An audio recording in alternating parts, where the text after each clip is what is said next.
조선 18세기에 최고의 부자인 임상옥이라는 거상이 있습니다. 제인호 씨가 쓴 소설 상도라는 소설의 주인공이지요. 이 사람은 의주 사람인데 조상 대대로부터 중국과 왔다 갔다 하면서 이제 의주기 때문에 무역을 하는 그러한 가족이었습니다. 수출 수입을 나름대로 하면서 돈을 버는 가정이었는데 아버지 때는 이게 폭삭 망해서 어마어마한 빚을 남기고 죽어요. 근데 이제 젊은 청년 임상옥이 정말 열심을 다하고 지혜를 다하고 애를 써서 조선 최고의 부자로 올라가게 됩니다. 그 많은 번 돈을 어떻게 썼느냐? 홍경래난이 그때 조금 이따 일어나요.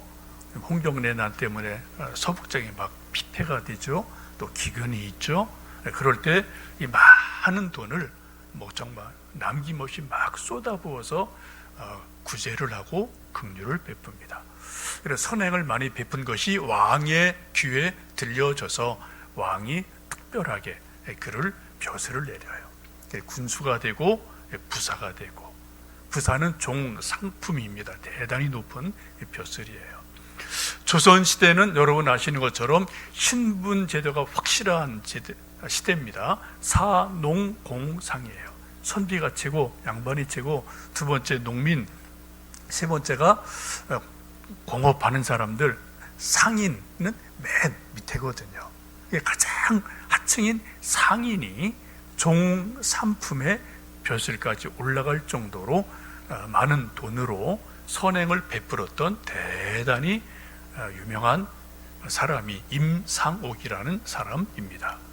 근데 이 사람에게 유명한 것은 돈이 많았다, 또 선행을 베풀었다, 이거 못지않게 중요한 것은 이분의 삶이 늘 자족하는 삶, 절제하는 삶을 살았다는 것입니다. 이분과 꼭 연결돼서 나오는 술잔이 하나가 있죠. 개영배라는 술잔이 있습니다. 저런 모양이에요. 이렇게 술잔 이쁘게 만드는데 그 속을 보면은 이렇게 되어 있습니다. 저렇게 속에 이렇게 좀 관이 있어서 술잔이 가득 차면은 술이 70%만 차고 나머지 이렇게 쪼르륵 밑으로 떨어지도록 내부 구조가 되어 있는 독특한 술잔입니다. 보통 사람들은 술을 마실 때 잔은 채워야 마시지 꽉꽉 눌러, 그래서 하여튼 흘러 넘치도록 술잔에 채웁니다. 그래 저도 가끔 식당 저렇게 보면은 술 드시는 분들 보면은 소주잔이 흘러 넘쳐서 이게 손에 묻을 정도로 그래야지 탁 또 마셔야지 술 맛이 나는 것 같아요. 보통 그렇죠. 그러다 이제 많이 포금하다가 또 실수하고 이런저런 일들이 있지 않습니까? 근데 저 개영배를 통해서 임상옥 이 거상은 늘 술을 먹어도 70% 그 정도만 먹었다는 거예요. 완전히 술 때문에 고주망태가 되지는 않는다는 겁니다. 딱 절제하는 거예요. 자족하는 거예요. 아주 유명한 개영배, 이것은 자족하는 삶, 절제하는 삶, 이런 철학을 가진 사람이었기 때문에 임상옥이 후대에도 정말 훌륭한 분이다, 그런 이름으로 지금 전해지고 있습니다. 이분은 역사적 실존 인물이에요. 그런 아름다운 스토리가 나름대로 있죠. 여러분, 사람이 망하는 길은 여러 가지지만 가장 핵심적인 거는 욕심 때문에 사람들이 망해요. 과욕 때문에 망가져요. 야고보서 보시면은 욕심이 잉태한즉 죄를 낳고 죄가 장성한즉 사망을 낳는다라는 말씀을 하고 있습니다.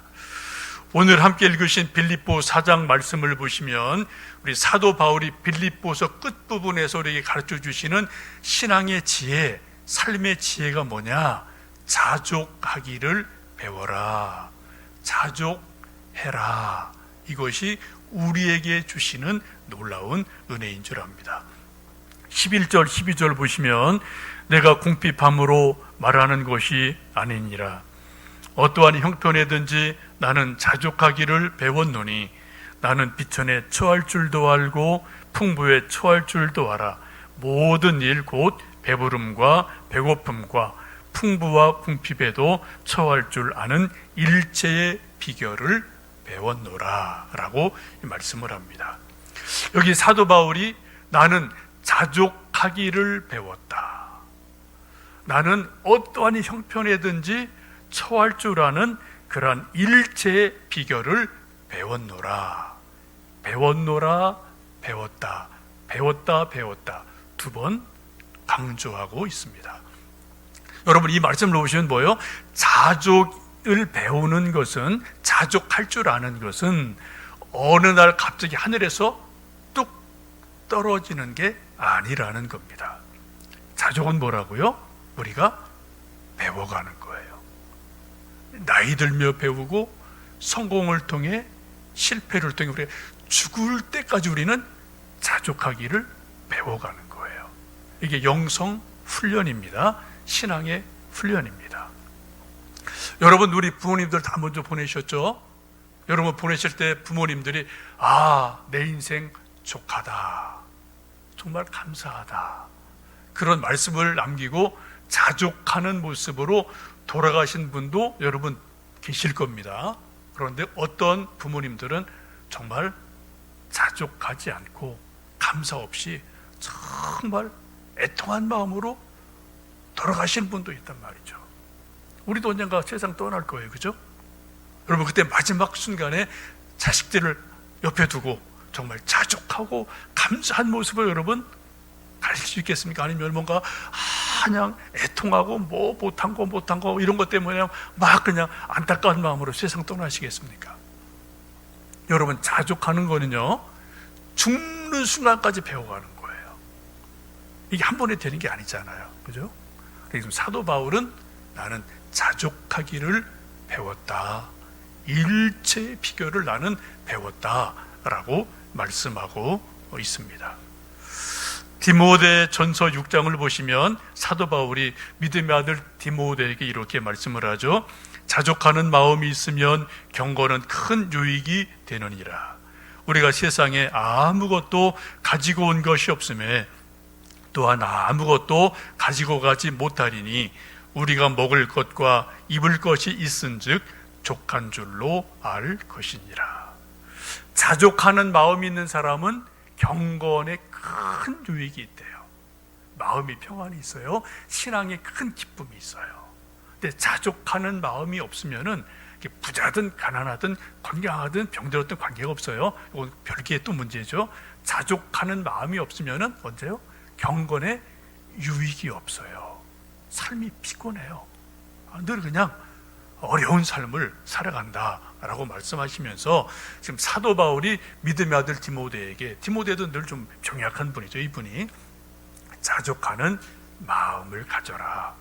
그러면 경건에 큰 유익이 있을 거다라고 권면하고 격려하는 모습을 볼 수 있습니다.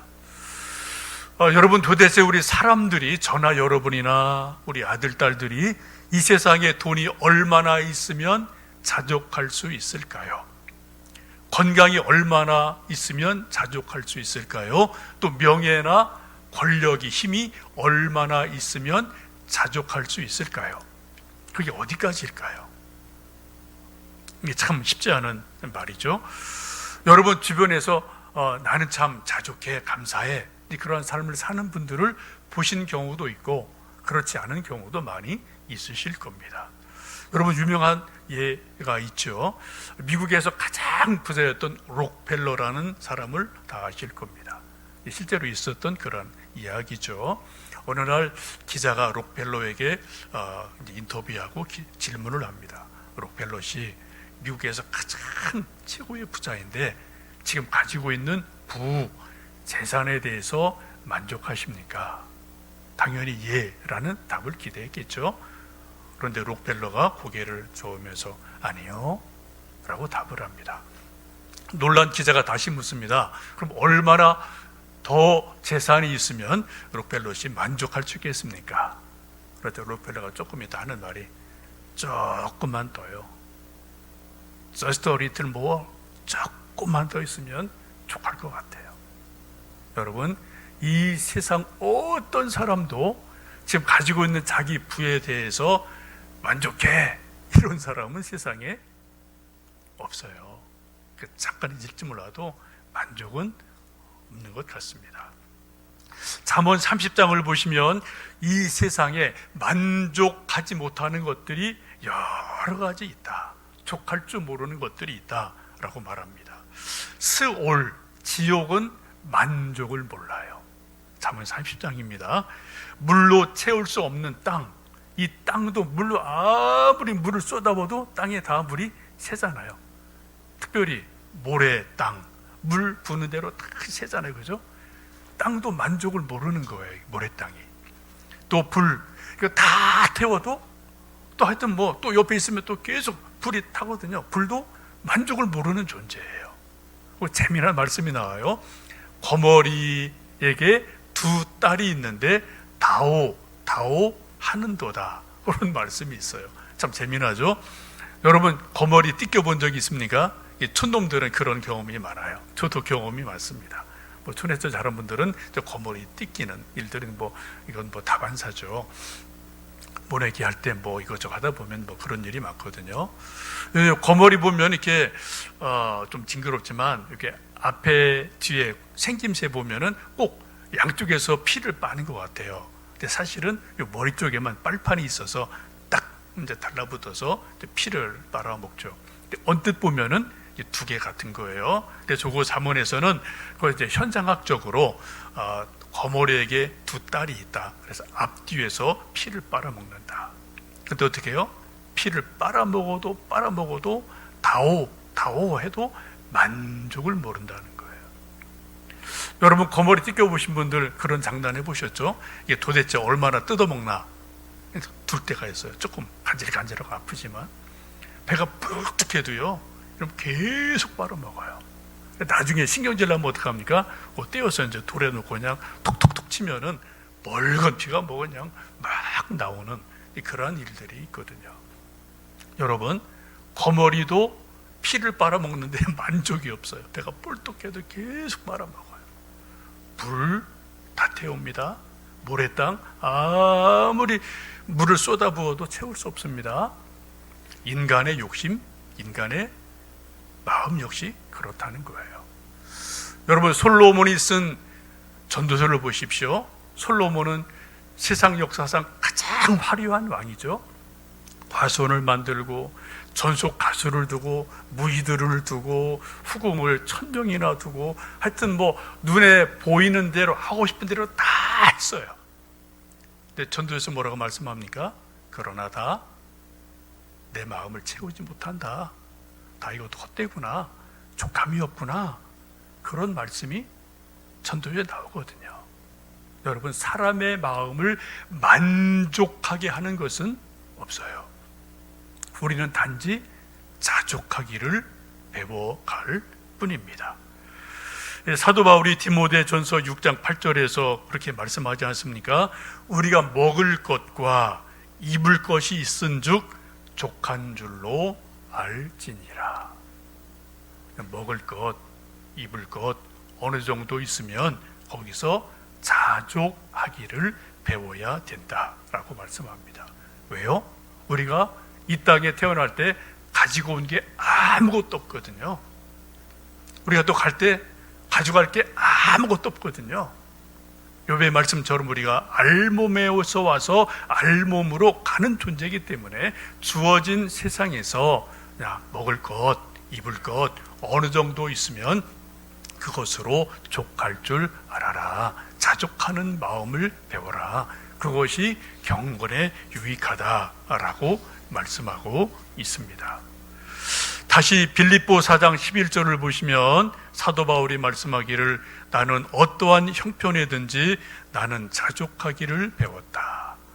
비천과 풍부에 처하고 배부름과 배고픔과 또 풍부와 궁핍에 처하는 일체의 비결을 배웠다라고 말씀합니다.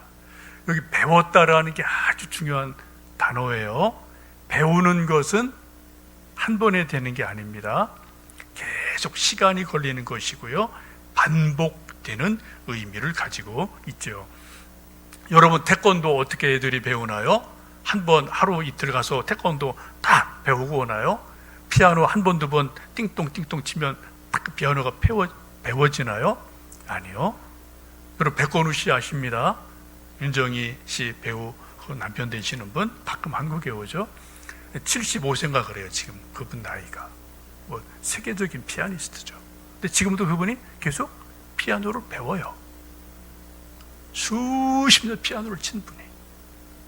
여러분, 우리는 계속 배우는 거예요. 피아노도 마찬가지, 공부도 마찬가지, 영어도 마찬가지, 우리 신앙도 마찬가지. 자족하는 것도 어떻게 해요? 계속 배우는 거예요. 평생 배워가는 거예요. 이게 우리의 신앙 훈련에 아주 중요한 핵심적인 내용이 됩니다. 여러분, 배우는 것은 크게 세 가지가 있겠습니다. 하나는 직접 경험을 통해서 배우는 게 있어요. 또 하나는 간접 경험으로 배웁니다. 하나님의 특별한 은혜로 배울 때가 있습니다. 여러분, 대부분의 우리 배움은 간접 경험을 통해서 배웁니다. 그래서 학교가 필요한 거고, 먼저 공부한 선생님이 필요한 거죠. 제가 예를 하나 들어보겠습니다. 여러분, 햇반이 있죠? 여기에 햇반을 좀 제가 하나 들고 나왔어요. 우리 교회도 요거 한 박스 있습니다. 비상식량이에요. 근데 가끔 전도사님이 좀 뭐 나가서 먹기 애매할 때, 그럴 때 있으면은 컵라면 한 개하고 요 하나면 그냥 한 끼 식사는 돼요. 웬만한 것보다 훨씬 맛있고요. 요 한 1, 2분 전자레인지에 돌리면 정말 따끈따끈한 정말 맛있는 햇반입니다. 여러분이 햇반을 만들기까지 한번 과정을 생각해 보실까요? 누군가 농사를 1년간 열심히 져서 쌀을 만들어내야 돼요. 벼 추수를 하고 또 방앗간 가서 방아를 찢고 도정을 하고, 그리고 또 이런 시설이 있는 공장으로 가서 다 이렇게 밥을 찌고 또 이런 팩에 또 딱 넣어야 되고, 이런 과정들이 쭉 걸리게 됩니다. 요거 하나 만들려면 수십 명의 손이 가는 거고요. 적어도 1년이라는 계절이 가는 거예요. 봄부터 가을부터, 그죠? 벼가 뭐 또 자라서 요 벼가 나오고 쌀이 나와야 되니까. 우리는 아주 간단하게 요거 여러분 얼마인지 아십니까? 인터넷뿐만 700원이면 돼요. 개당. 뭐 이런 슈퍼보다는 뭐 1,000원이면 살 겁니다. 700원, 1,000원이면 이런 거 간단하게 한 끼 식사 해결할 수가 있어요. 우리 이거 간접적으로 우리가 사서 먹는 겁니다. 근데 어떤 사람이 내가 모든 것을 나는 직접 해야 직성이 풀려. 나는 내가 직접 경험할 거야. 그런 각오를 가진 사람이 있다고 칩시다. 그래서 논에 가서 봄에 벼를 심어요. 또 계속 농약을 주고 잘 자라도록 해서 가을 돼서 추수를 해요. 땀을 뻘뻘 흘리고 추수해서 또 벼를 말리고, 또 이제 방앗간을 만들어서 또 방아를 돌리고, 그래서 쌀을 만들고, 그래서 또 이제 쌀을 만든 다음에 또 이런 거 만들려면은 기계가 있어야 되니까 또 찜틀도 만들고, 또 뭐 포장지도 만들고, 이렇게 다 해서 직접 자기가 이것을 만들었어요. 그리고 괴제를 부르고, 내가 직접 햇반을 만들어 먹는구나. 얼마나 기쁘겠습니까? 여러분, 이런 사람이 있다면 그 사람이 정말 훌륭한 사람일까요? 어리석은 사람일까요? 둘 다 가능하죠? 여러분, 우리가 인생을 사는 동안 우리가 배우는 것은 직접 배우는 부분도 있지만 거의 대부분은 간접 경험을 통해서 누군가 미리 해본 걸 지켜보면서 배우는 일들이 거의 대부분입니다. 우리 신앙도 그런 부분이 아주 많거든요. 그래서 우리가 성경을 읽는 거예요. 그래서 사도 바울이 이런 경험을 통해서 이런 말씀을 하는구나. 베드로가 이런저런 실수 통해서 또 이런 말씀을 하는구나. 솔로몬이 이런 말씀 하는구나. 우리가 다 이해는 안 되지만 그분들 나름대로 그 한마디 하기까지는 수십 년이 걸린 거예요. 그렇죠? 그래서 자족하기를 배워라. 나도 이런 거 저런 거 다 해봤다. 풍부할 때, 가난할 때, 건강할 때, 약할 때 이거저거 다 해봤는데 사도 바울 하는 말씀이 뭡니까? 그러므로 주 안에서 자족하기를 배워라 라고 말씀하고 있습니다. 자족하기를 배우라는 이 바울의 말씀을 보면 이제 이런 것을 생각할 수 있겠습니다. 첫 번째, 자족하려면은 시간이 나름대로 필요해요. 경험, 많은 실패 성공의 연륜 경험이 나름대로 필요합니다. 이거는 배워가는 거죠. 하늘에서 갑자기 뚝 떨어지는 게 아니란 말입니다. 그래서 오늘 사도 바울도 말씀하는 것처럼 나는 풍부에도 처할 줄 알고 가난에도 처할 줄 안다. 나는 형통할 때도 처할 줄 알고 또 어려울 때도 처할 줄 안다 라고 말하면서 자기의 이런저런 상황들이 수십 년간 있었음을 지금 사도 바울이 고백을 합니다. 우리도 그렇지 않습니까? 저나 여러분이나 형통할 때 있고 잘 나갈 때 있고 또 어려울 때 있고 병들 때 있고 안 풀릴 때 있고 잘 풀릴 때 있고 사랑할 때 있고 미워할 때 있고 누구나 다 그런 일들이 인생 살면서 있지 않겠습니까? 근데 그런 것들을 통해서 우리가 배우는 게 뭡니까? 인간은 유한한 존재구나. 인간은 완벽한 존재가 아니구나. 이걸 우리는 매 순간 경험하거든요. 깨지면서, 실패하면서, 갈등하면서. 그래서 우리가 깨닫는 게 뭐예요? 만족보다는 자족하기를 배워가야 되겠구나 라는 것을 우리는 오늘 말씀처럼 깨닫게 됩니다. 여러분, 자족하기를 배워가는 것은 신앙 훈련입니다. 우리 영적 근육을 자꾸만 이렇게 만들어가는 거예요. 그리고 어떤 분들 보면은 우리 사람 보기에 좀 힘들어 보이시는데도 자족하는 분들이 있고요. 어떤 분들은요, 세상 눈으로 봤을 때 와우 대단한데, 그리고 어떤 분들 보면 또 자족하는 게 없는 분들도 있어요. 저도 내노라 하는 사람들 많이 만나봤습니다. 근데 어떤 분들은 정말 바닥에 있는 분도 있어요. 서울 제가 있을 때도 보면은 그 단칸방에서 또 강남이 뭔지 강남 안 떠나려고 그렇게 거기 붙어 있는 분들이 있어요. 참 그 이해가 안 되더라고요. 하여튼 자족하는 건 여러분, 요거는 별개의 문제예요. 여러분, 자족하기를 배워 가시는 은혜가 있기를 주님의 이름으로 축복합니다. 그럼 범사에 감사가 있고요, 경건에 유익이 있다라고 말씀을 해요. 우리가 또 자족하기를 배우는 중요한 근본적인 토대가 뭐냐? 13절 말씀 보시면 내게 능력 주시는 자 안에서 내가 모든 것을 할 수 있다라고 말씀합니다. 사도 바울이 자족할 수 있는 가장 중요한 근거는 바로 이거예요. 예수님이 내게 능력을 주신다. 내게 은혜를 주신다. 예수님에 대한 절대 신앙, 예수님에 대한 절대 신뢰, 이게 사도 바울이 자족하는 가장 중요한 터가 되는 겁니다. 여러분, 예수님께서 사도 바울을 다메섹에서 끌어내셨죠. 그리고 이방인의 사도를 만드셨죠. 사명을 주셨죠. 가라 하셨죠. 그래서 전도를 했어요. 지금도 옥에 갇혀 있잖아요. 하다가 복음 전하다가 전도하다가. 지금 세상적으로 봐서는 이해 안 되는 부분이지만 사도 바울이 예수님을 직접 만나본 엄청난 신앙의 체험이 있기 때문에, 삼층천의 체험이 있기 때문에 예수님에 대한 이 믿음은 절대적인 거예요. 그래서 지금 자기 상황이 비록 어렵고 이러저러 해도 나를 아는, 나를 부르신 예수님께서 결국은 나를 선으로, 모든 것을 협력해서 선으로 이끌어 가실 거다. 예수님이 아신다. 예수님이 나를 사랑하신다. 예수님이 나를 또 훈련시키시는구나. 이런 믿음이 있기 때문에 어떻게 해요? 지금 이해가 안 되는 어려운 상황, 옥에 갇혀있는 정말 고난의 시간이지만 나는 여기서도 자족하기를 배워간다 라고 말씀을 하고 고백하고 있지 않습니까? 여러분 이번 수요일 날 우리가 공부한 것이 이제 노아 방주에 대해서 공부를 했습니다. 많은 분들 오셔서 감사한데 계속 들어와 주시면 좋겠고요. 노아 방주는 배가 아닙니다. 여러분, 배와 방주는 달라요. 배는 동력이 있어요. 엔진이 있든지 노를 젓든지 돛을 달든지 뭔가 동력이 있어요. 그게 배예요. 근데 방주는 그렇게 전혀 없어요. 그냥 큰 네모난 나무 틀에 불과합니다.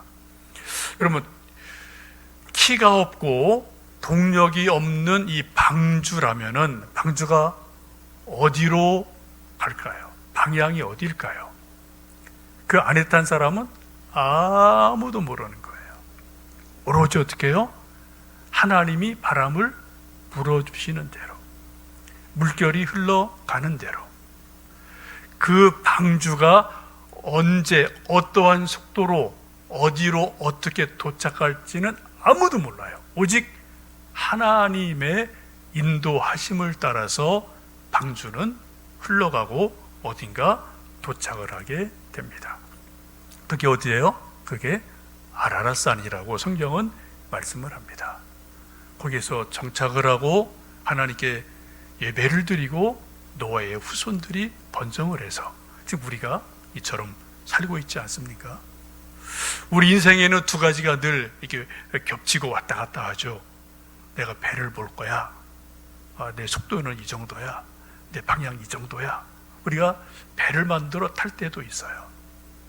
근데 가만히 인생을 보면은 우리가 배를 탈 때도 있지만 실제로 보면은 방주를 타고 가는 것이 우리 인생이지 않나 싶습니다.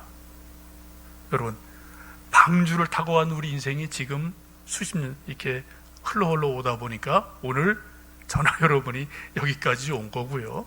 우리나라도 여기까지 나름대로 온 것이지 않겠습니까? 방주를 우리가 탔다는 것은 살고 죽는 것이 우리가 어디로 가는지, 얼마나 빨리 천천히 가는지, 이 모든 것들이 누구 손에 있다고요? 하나님 손에 있다. 하나님의 주권 속에 있다. 이거를 인정하는 게 방주를 탄 노아의 믿음 아니겠습니까? 그런데 그 믿음을 견고하게 가지고 있을 때 하나님께서는 가장 적당한 때, 가장 적당한 곳으로 노아의 방주를 인도하셔서 아라랏산으로 인도하셔서 또 정착하게 하시고 살게 하시고 번성하게 하십니다. 여러분, 올 1년은 코로나로 시작해서 코로나로 끝나는 참 어려운 한 해고요. 지금도 성탄 예배가 다음 주에 있습니다. 금요일 날 있습니다만 또 얼마나 모일지 모르겠어요. 왜 이러실까? 저도 잘 모르겠습니다. 우리가 추위와 코로나로 어려운 하루하루를 살면서 우리가 믿음으로 배워갈 것은 오늘 사도 바울의 말씀처럼 어떠한 형편이든지 어떠한 처지에 있든지 주 안에서 자족하기를 배워라. 그럼 경건의 큰 유익이 있을 거다. 또 하나님이 결국은 그것을 통해서 더 귀한 것을 만들어 주실 거다라는 위로의 말씀을 우리 함께 누리시며 주님 탄생하심을 감사하며 자족하는 하루하루 되시기를 주님의 이름으로 축복합니다.